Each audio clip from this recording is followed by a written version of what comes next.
et il parle comme un prophète. Il annonce que Jésus doit mourir pour la nation juive. Il doit mourir non seulement pour cette nation, mais aussi pour rassembler en un seul peuple les enfants de Dieu qui sont de tous les côtés. À partir de ce jour-là, les chefs décident de faire mourir Jésus. C'est pourquoi ils cessent d'aller et venir en public parmi le peuple. Mais il s'en va près du désert, dans un village appelé Éphraïm, et il reste là avec ses disciples. C'est bientôt la fête juive de la Pâque.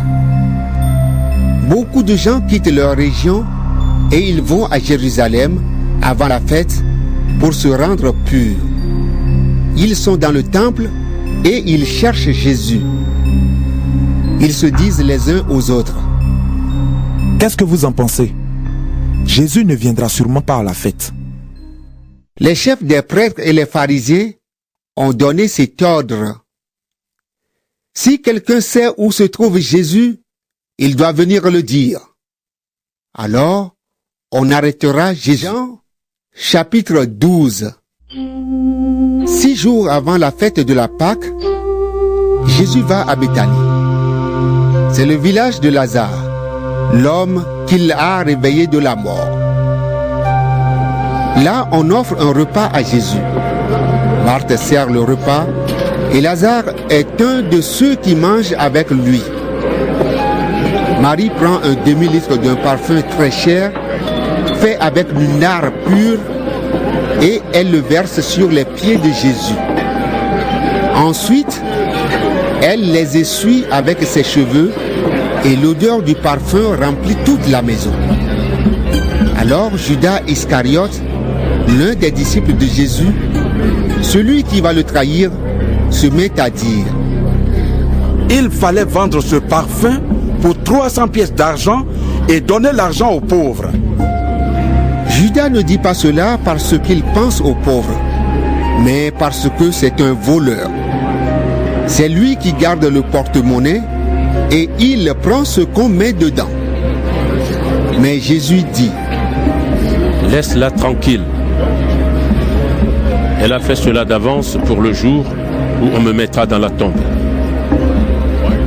Vous aurez toujours des pauvres avec vous, mais moi, vous ne m'aurez pas toujours. Une grande foule de Juifs apprend que Jésus est à Béthanie. Ils y vont, non seulement à cause de Jésus, mais aussi pour voir Lazare que Jésus a réveillé de la mort. Alors les chefs des prêtres décident de faire mourir aussi Lazare. En effet, à cause de lui, beaucoup de Juifs les quittent et ils croient en Jésus.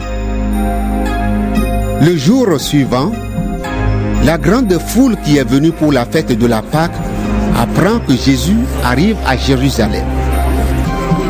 Les gens prennent des branches de palmier et ils vont à sa rencontre en dehors de la ville.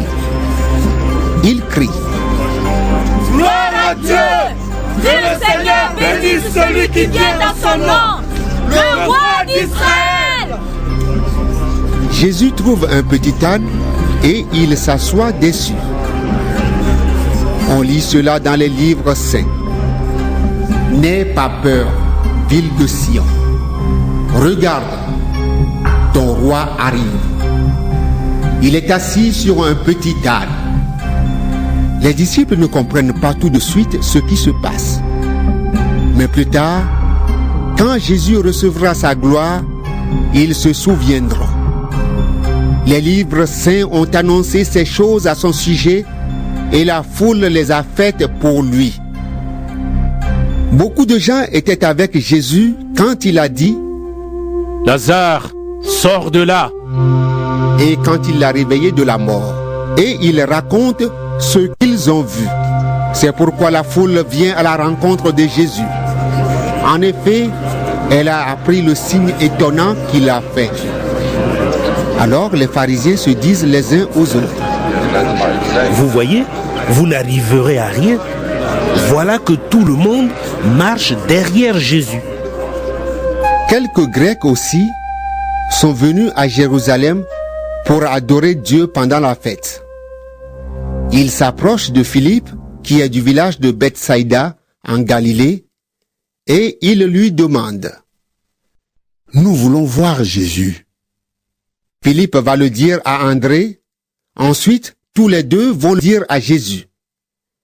Jésus leur répond: Maintenant, c'est le moment où le Fils de l'homme va recevoir sa gloire. Oui, je vous le dis, c'est la vérité. Le grain de blé tombé dans la terre doit mourir, sinon il reste seul. Mais s'il meurt, il donne beaucoup de grains.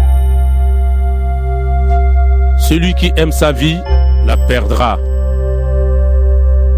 Mais si quelqu'un aime Dieu plus que sa vie dans ce monde, cette personne gardera sa vie et elle vivra avec Dieu pour toujours.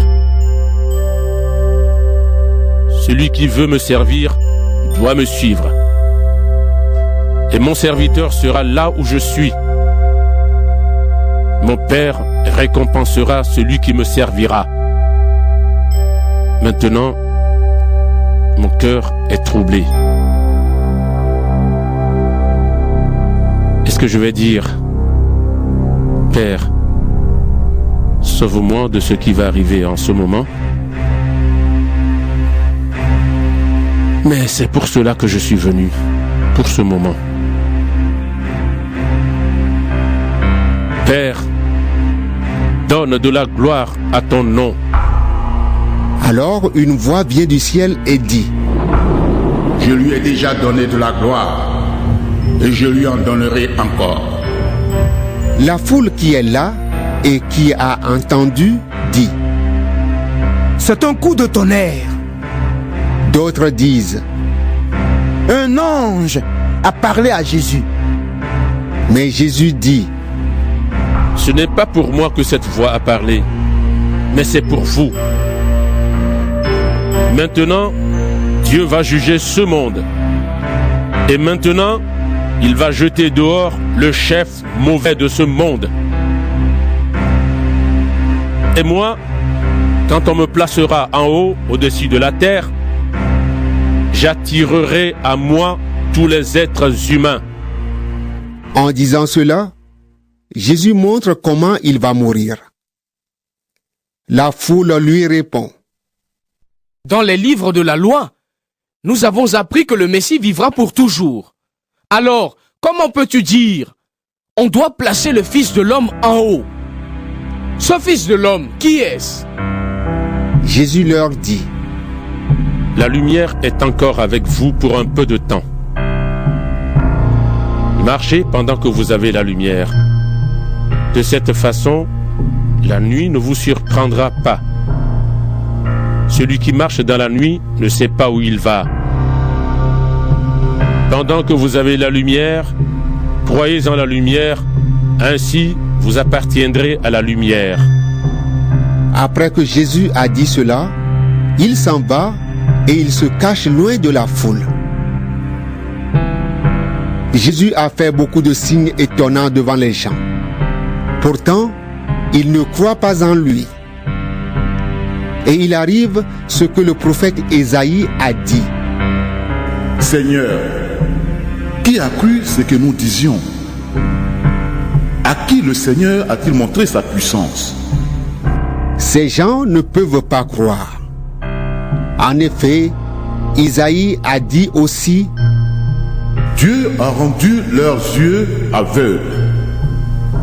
Il a fermé leur intelligence. De cette façon, leurs yeux ne peuvent pas voir. Leur intelligence ne peut pas comprendre. Ils ne peuvent pas se tourner vers Dieu. Alors, Dieu ne peut pas les guérir. Ésaïe a dit cela parce qu'il a vu la gloire de Jésus et qu'il parle de lui.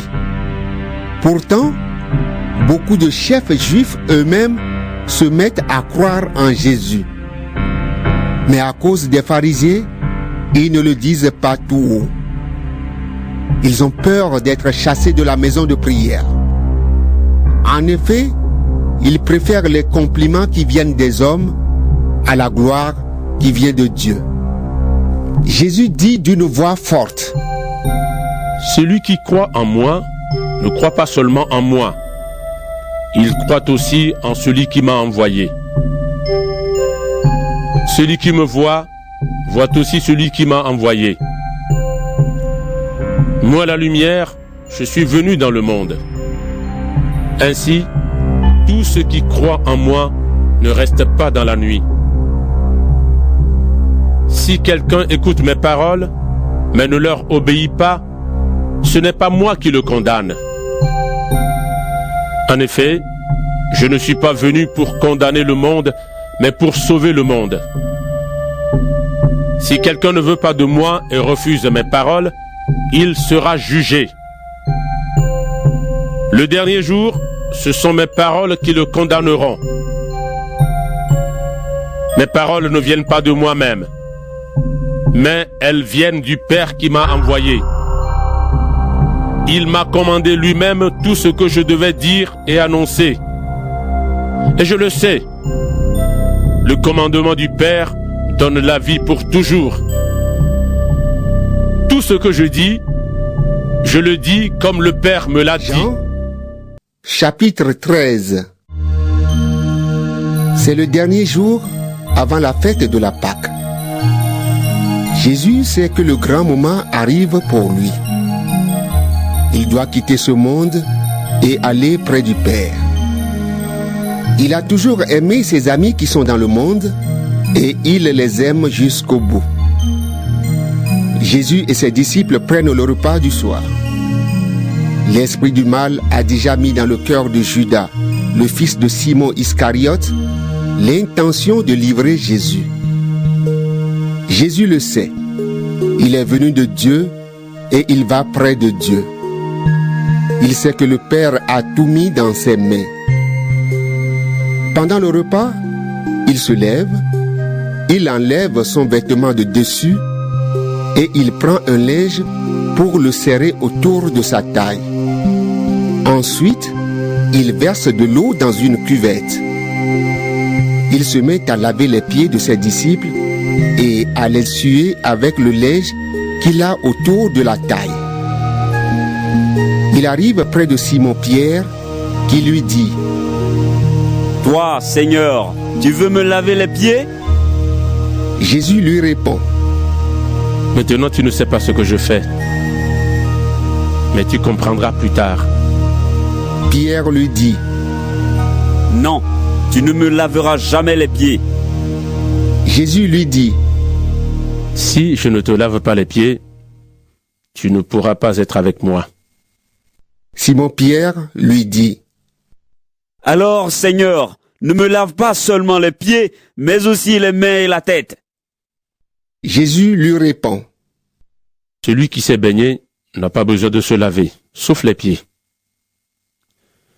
En effet, il est propre tout entier, il est pur.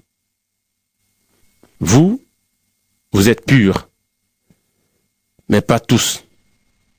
Jésus sait qui va le livrer. C'est pourquoi il dit: Vous n'êtes pas tous purs. Quand Jésus a fini de laver les pieds de ses disciples, il remet son vêtement et il s'assoit. Il leur dit: Est-ce que vous comprenez ce que je vous ai fait? Vous m'appelez Maître et Seigneur, et vous avez raison. Je suis Maître et Seigneur. Alors si moi, le Seigneur et le Maître, je vous ai lavé les pieds, vous aussi, vous devez vous laver les pieds les uns aux autres. Je vous ai donné un exemple. Ce que je vous ai fait, faites-le vous aussi. Oui, je vous le dis, c'est la vérité.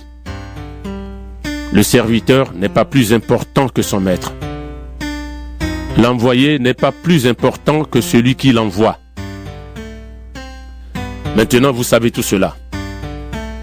Vous serez heureux si vous le faites. Je ne parle pas de vous tous. Je connais ceux que j'ai choisis. Mais ce qu'on lit dans les livres saints doit arriver.